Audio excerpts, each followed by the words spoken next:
I'm from Travelex. I run all of our marketing around the world, and I also run our online businesses. And I'm going to tell you about the journey we've been on for the past probably about 18 months, 2 years, as we've been trying to digitally transform our business. Before I start, though, anyone in the room not from IT? Shit. Okay. So I'm not a technical guy, and so this isn't going to be a technical presentation. This is basically a story of what we've been through. Because it's been a crazy couple of years, and we've learned a ton. So I'm going to share the good, the bad, and the ugly, and give you probably some of the key learnings that we've seen as a business. But to start with, let's tell a little bit about Travelex. So most people know us as those guys in the airport who sell you money when you go on holiday. But we're actually a very large, very complicated international business. So we started off with one shop in London 40 years ago, and over that time we're now in 29 markets, 100 airports. We've got 1,600 stores. 1,300 ATMs, we're online, we're on mobile, we're in payments, we've got a gold coin business, a license plate printing business, we've got all kinds of random businesses around the world. But we're also a huge B2B player that nobody knows about. So we essentially ship billions of pounds around the world every year for big banks and other big wholesale money operators. We also provide outsourced services of every description to retail banks and multinational retailers who want to provide FX to their customers. And so, really big business, very complicated. My background is all multinational corporations, but this is by far and away the most complicated business I've been in. And we sit in a category that's called money services, which sounds really dull. We're not actually a money services business. We're a retailer and we're a technology organization, and that's the way we feel. We're certainly not an FS business. And I've worked in two very buttoned-down FS businesses. This is not like that. The kind of category we're in has been quite stable for a long time, very much dominated by big banks and companies like us. But like a lot of people, and I don't know what categories you're all from, but we felt a hell of a lot of change in the past few years. The principal change has been around technology and the consumer. So we've seen, like a lot of different categories, the consumers are using technology to shop our category very different ways. So we're very dominant in the airport retail space, but now with online and mobile, people buying FX before they go, or because of increasing comfort with security, using their cards when they're abroad, and that fundamentally disrupts our market. It also changes our market because if you're the kind of consumer who's dealing with Uber and Google and Amazon, your expectations of the products and services that we are now giving you has gone through the roof. And so the days that we could provide a fairly nondescript, fairly bland customer experience are over. And that's really challenging the convention, because the convention of our category is a bureau de change, which is a terrible term, which reminds me of 1970s package holidays to Spain. But it's essentially the way the product's been delivered for years. But technology is changing that. The other thing that's doing is allowing disruptive players into our market. And we are very much at the heart of the fintech explosion. We're in payments, we're in cards, we're in money. And all of that is being disrupted by new brands coming in, offering better products, slicker customer experience, more empowerment, more control, more transparency. And that's fundamentally challenging the business model and the way that we deal with consumers. And then finally, data. Because we are in 29 markets, 90 currencies, 100 plus airports, billions of passengers, millions of transactions, all of which is coming into us now at a rate of knots, and we're trying to make sense of it all. And that's particularly scary given the fact that our product changes price 2 or 3 times a day in every market we operate 90 times. And managing a business with that much complexity is particularly difficult, and the reason why I'm probably going to fly through this today is because my business is on the brink of Brexit, and you can imagine it's going to have quite a large impact on the FX market. So I'm going to try and finish this at 4 so I can get back on a train and go back to meetings in London to talk about what's going to happen in the morning. So we've seen this change, you've seen this change. There's a lot of panic going on around how we meet the emerging consumer expectation. 2014, our business decided it was going to have to do something about it. So we went out, looked around, spoke to a lot of investment banks and said, okay, well, we're a privately owned company. How would you value us now, and what would you value us if we really went through a very quick digital transformation? Because as a privately owned business, we have the ability to make fast decisions, but we also have our eye on a very short time horizon to our next value event. And they said, you've got to transform, you've got to get straight into digital. So you've got to take money from what you've been doing and put it into leading edge digital products and services. We've invested a ton in back-end legacy infrastructure, massive IT department. We've got huge amounts of money in bricks and mortar, but we had very little money in leading edge tech, very little money going towards new products and services. So you've got to do that. You've got to get behind the customer, because we focus, like a lot of businesses, on that transactional relationship, that immediate ROI, and that really is the past. As we all know, the world of digital empowers the customer to have a relationship. You need to build that relationship to get to a path to lifetime value, and that's the journey, the second part of the journey. But the really scary thing for the organization is what we're talking about is a fundamental disruption of our business model, because we're talking about disrupting our own category, and we are the market leader. And we've been growing like stink for 40 years, and we've got a very successful business model in retail and B2B, but we know it's going to change. So we're going to move first to disrupt ourselves. And that's incredibly brave. And I wasn't in the business at the time, but I take my hat off to the guys who made that call, because you're essentially saying we're going to change our attitude to product, financials, we're going to change our attitude to risk, we're going to fundamentally rethink our technology stack, and we're going to do it all at the same time. And so for the past 2 years, we've been going through these 5 stages of transformation.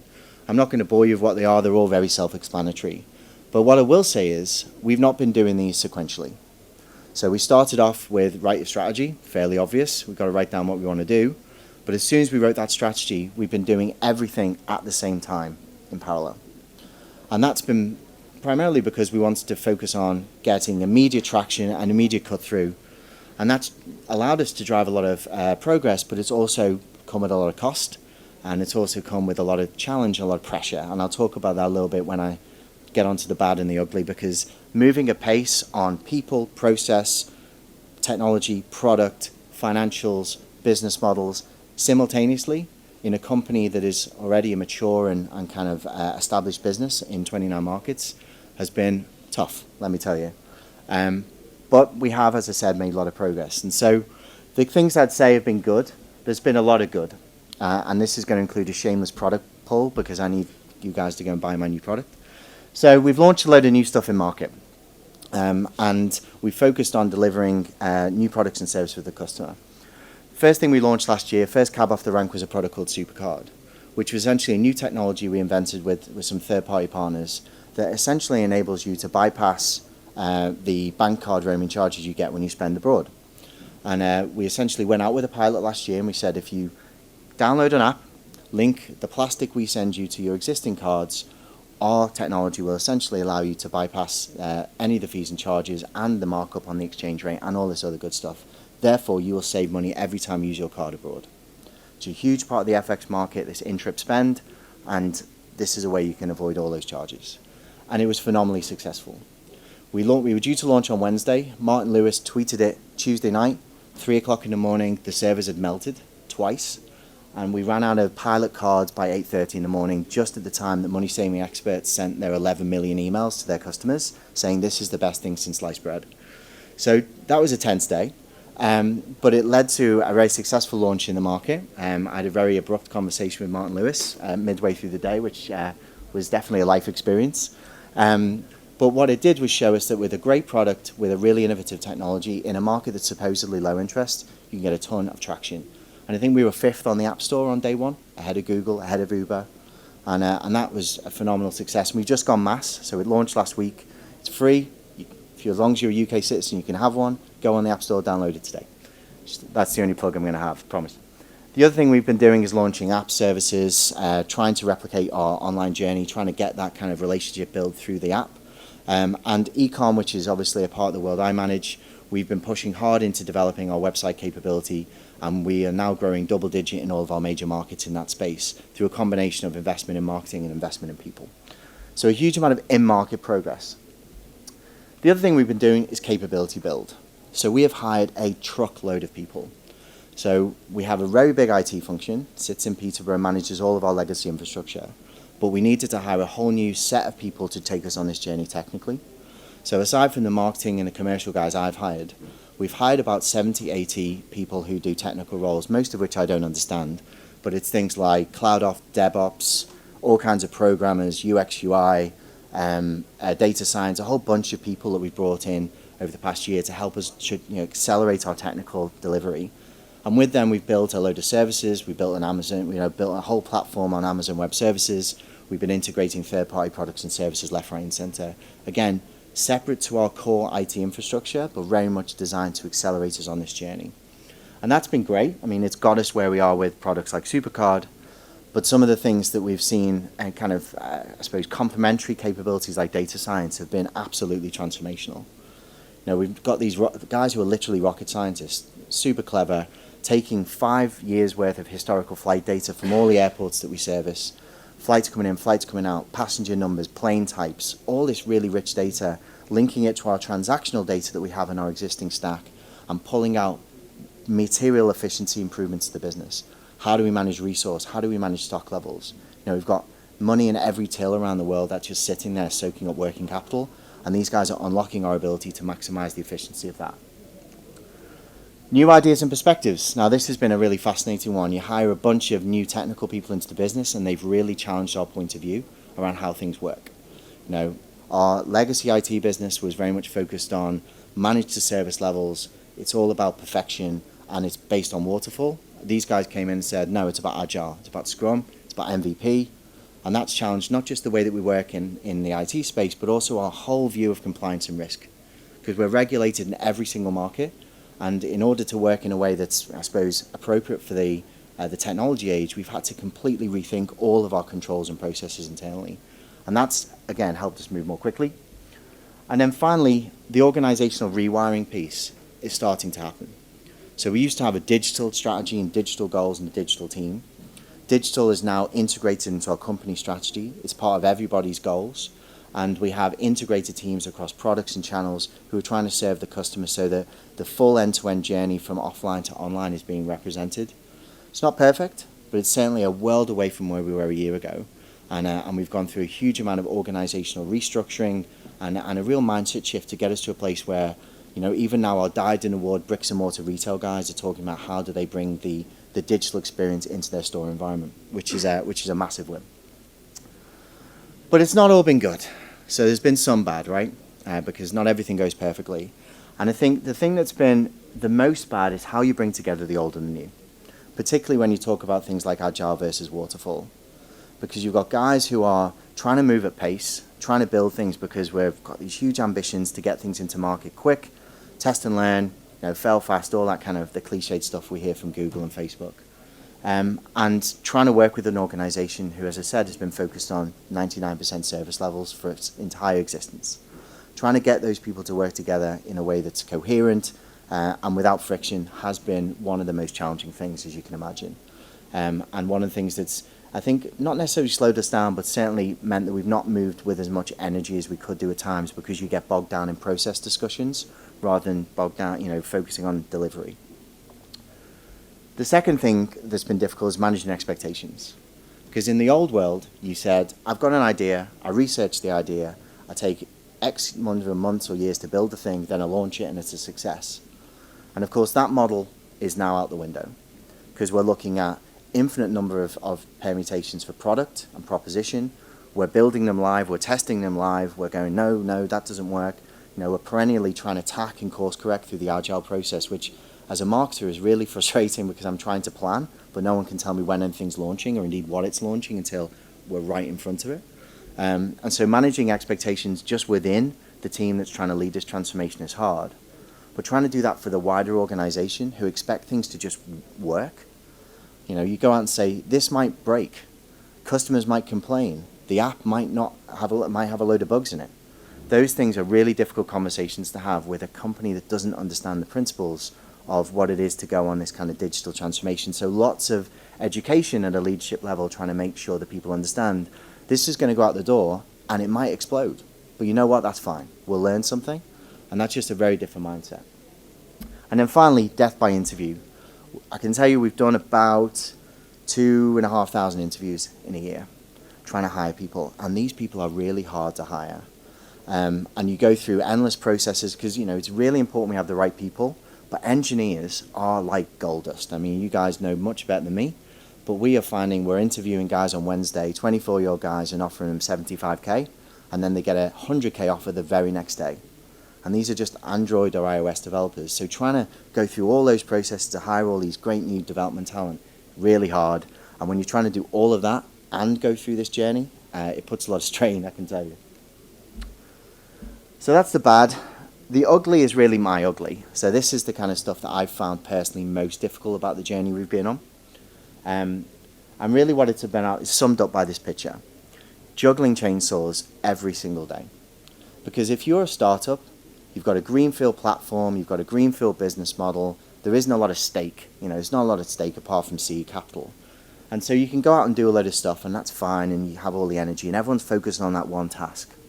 But we're focused on multiple tasks.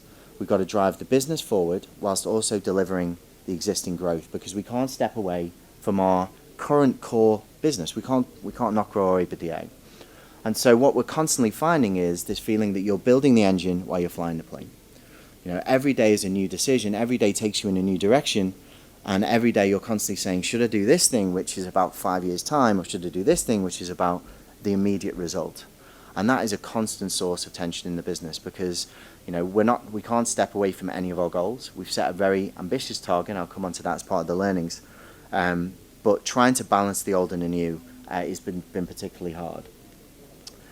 Ambiguity, and this is something that you guys will know much better than me from a technical standpoint, but I find the complexity and ambiguity in the technical journey one of the most painful things. Because we've got a huge legacy platform, most of which has been bolted on. We're very similar to a lot of big businesses, point-to-point technical solutions, databases all the way around the world. So that in itself is complicated. But then we've gone out and we built a whole layer of technology on Amazon, which has got multiple software-based products on top of it, plus a database, plus multiple tens of third-party technical relationships. And we're doing it all at the same time. So you've got all that technical integration work, plus all the due diligence on the contracts, plus all the testing, and seriously, we spend vast majority of our meetings talking about product delivery in a kind of chicken-egg catch-22 situation. Like, I can't build that until I've built this, but I can't build that until I've built this, and I can't build that until I've built this, and you go round and round and round and round and round.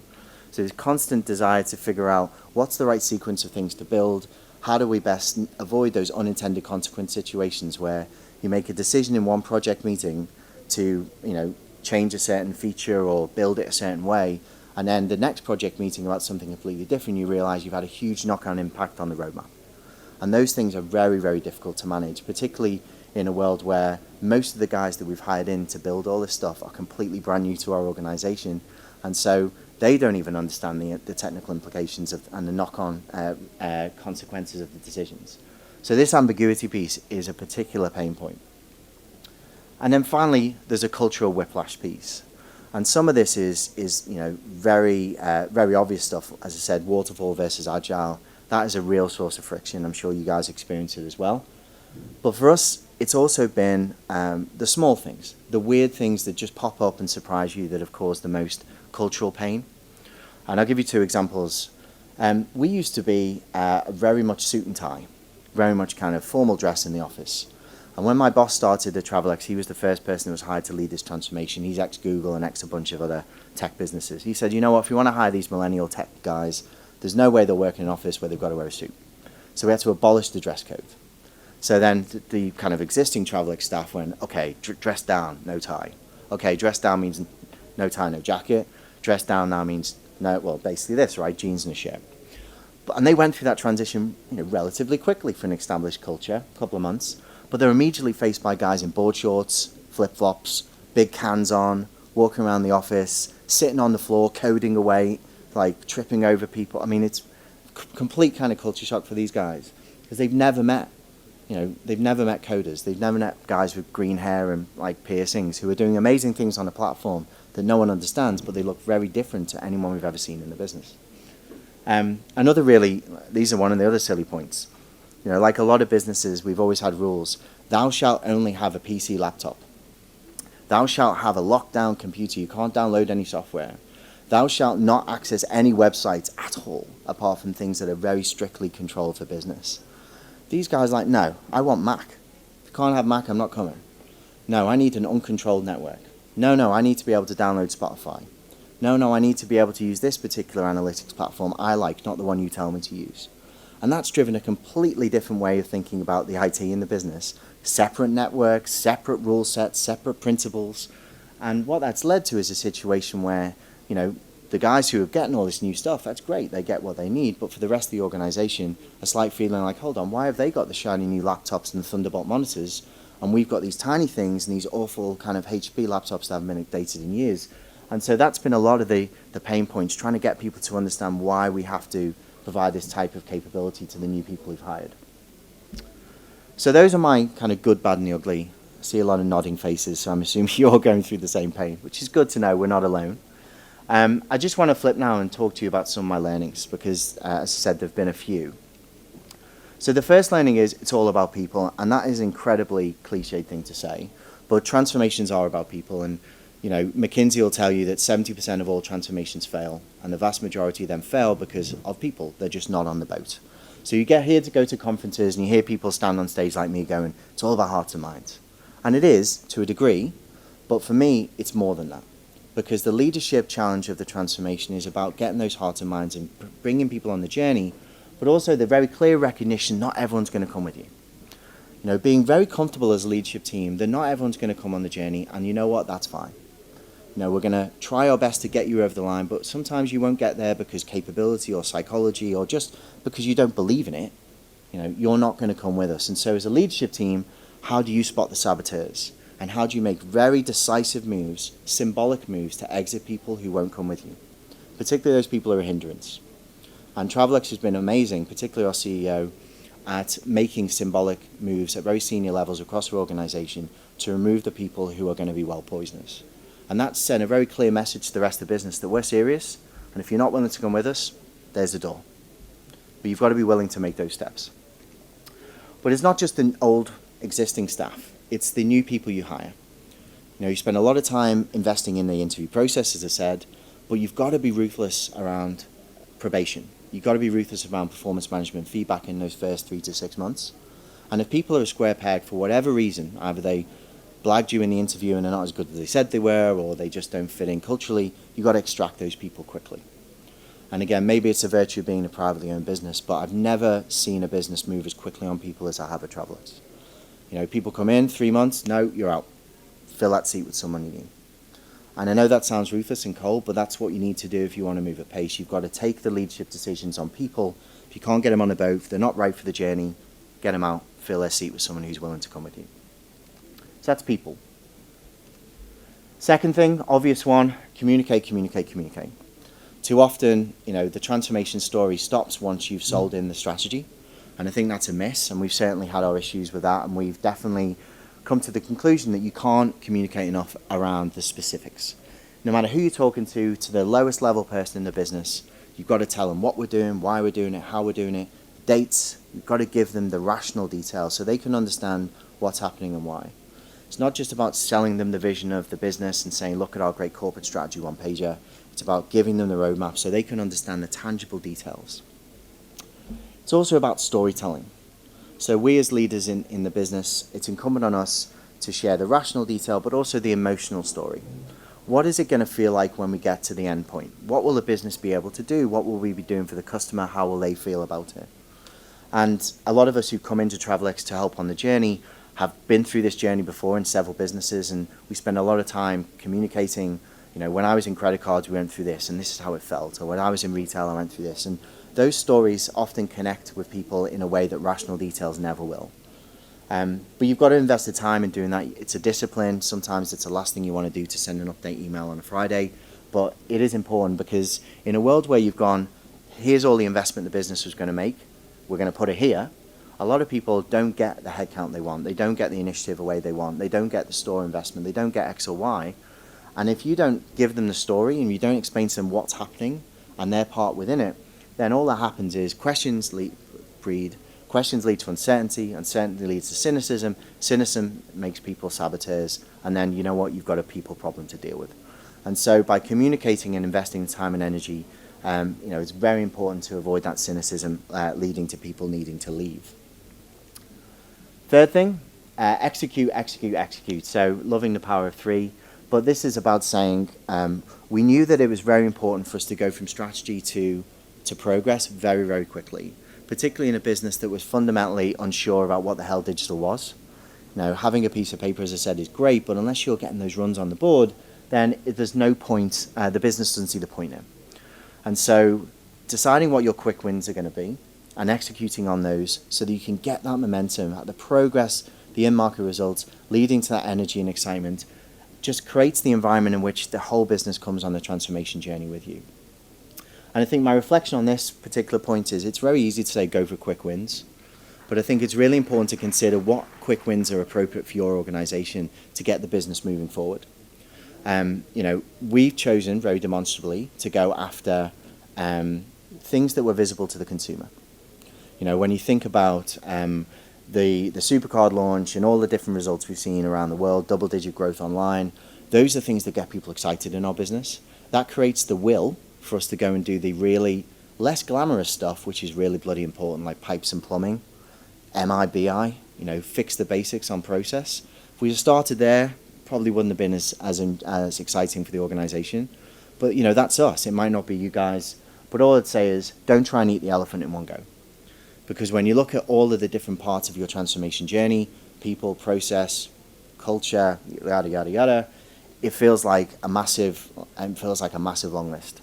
And I suppose the question is the sequencing, particularly in light of your need to get maximum momentum as quickly as possible. Fourth thing, being bold and ambitious and unreasonable. Now, this was the most difficult thing for me.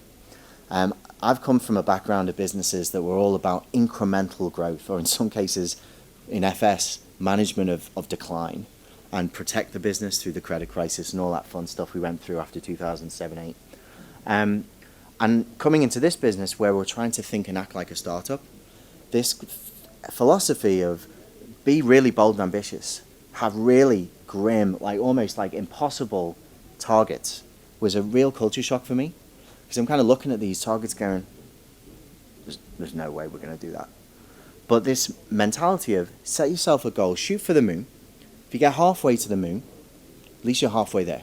If you set yourself a target of jumping 3 feet in the air, you're going to achieve it, but you're not going to go very far, right? So how aggressive are you being on your targets? And my feedback to my boss was, you know what, does that mean that I'm going to miss some things and that's okay? And he said, look, if you've got 10 objectives in a year and you're green on all of them, you're not being ambitious enough. I don't want to see green on all your targets. I want to see a bit of green, a bit of orange, a bit of red. Because that means I know that you're really trying and you're pushing yourself. And that mentality carries through into how we think about the team. Because in a world where you've got these really aggressive targets, let me give you an example. I want to be 1 and 2 on the top 5 SEO keywords in every market in which I operate. And I spend a fraction of the budget for marketing that most of the competitors or most of the people I'm fighting for. So Post Office, Barclays, all the big banks, they're 1, 2, 3, 4, 5 on the key terms I want. But that doesn't mean that that's not the goal. And how do we find a way to get there? How does the business and the team come together to think creatively to make sure that we punch above our weight?